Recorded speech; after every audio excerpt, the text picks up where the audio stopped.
ప్రభు అయిన యేసు క్రీస్తు నామమున మీ అందరికీ నా యొక్క వందనములు. ఈ యొక్క సమయమందు సమరయ స్త్రీని గూర్చి కొంత సమాచారం తెలుసుకుందాం.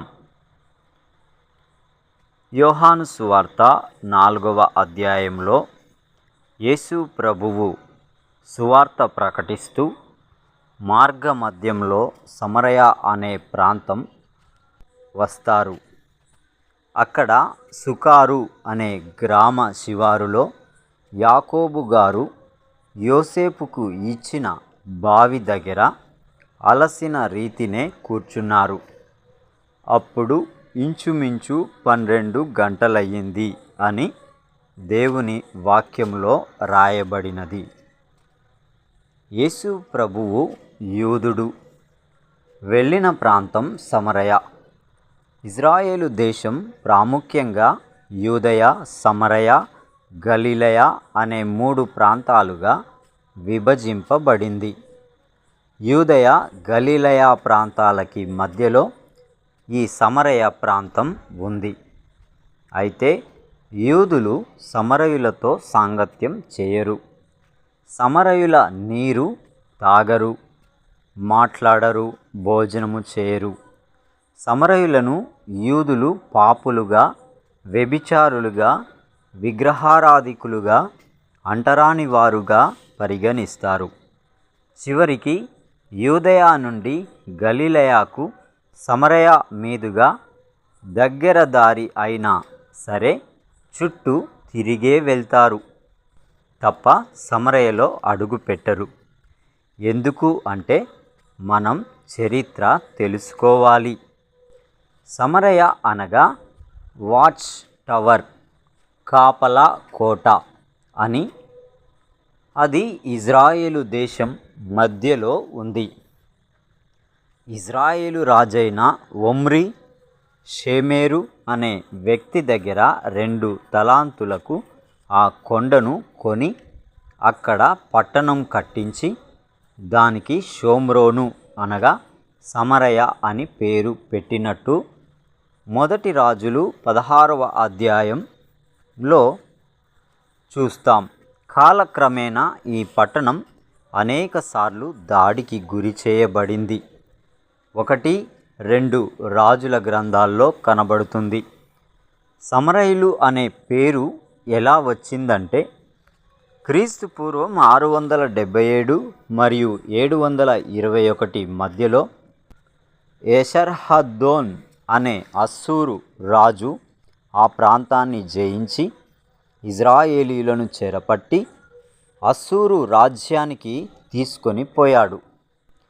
ఇతర దేశ ప్రజలను తీసుకొచ్చి ఈ సమరయ ప్రాంతంలో నివాసం చేయమని చెప్పి అక్కడ పెడతాడు. ఈ రకంగా వచ్చిన మిశ్రమ జాతి వారే ఈ సమరయులు.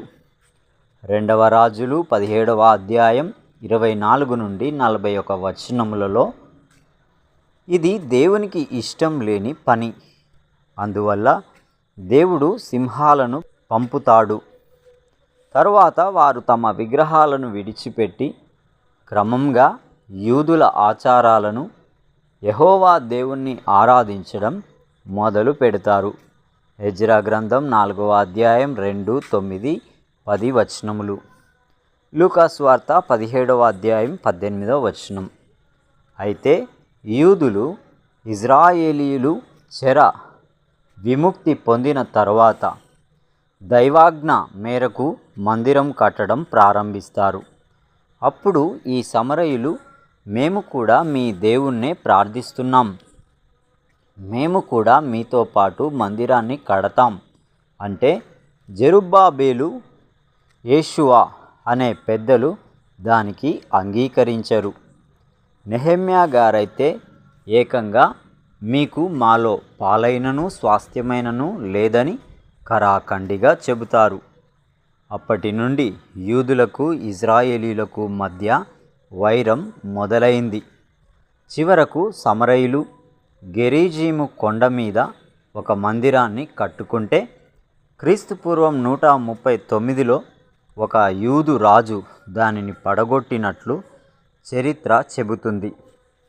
అప్పుడు వారు సమరయ అనగా షెకెము కొండ మీద ఒక మందిరాన్ని కట్టుకొని ఆరాధించడం మొదలుపెట్టారు.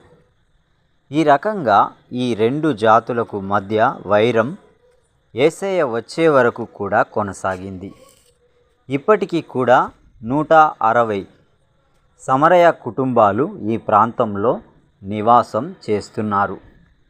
అయితే ఇటువంటి అంటరాని ప్రాంతంగా, పాపపు ప్రాంతంగా, దొంగలతో నింపబడిన ప్రాంతంగా, ప్రజలందరితోనూ వెలివేయబడిన ప్రాంతానికి ఏ ప్రవక్త, బోధకుడు కూడా వెళ్ళడానికి భయపడే ప్రాంతానికి లోకరక్షకుడైన యేసయ్య తానే స్వయంగా ఆ ప్రాంతాన్ని దర్శించారు.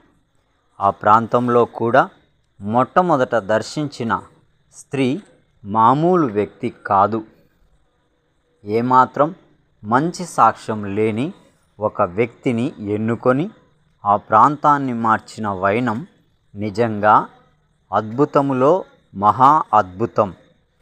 ఆయన ఆశ్చర్యకరుడు, ఆలోచనకర్త, నిత్యుడగు తండ్రి, సమాధానకర్త గదా.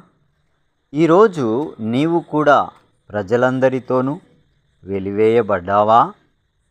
అందరూ నిన్ను ఎందుకు పనికిరాని వాడు, పనికి రానిది అని హేళన చేస్తున్నారా? నీవు అంటరాని కులంలో పుట్టావు అని హేళన చేస్తున్నారా?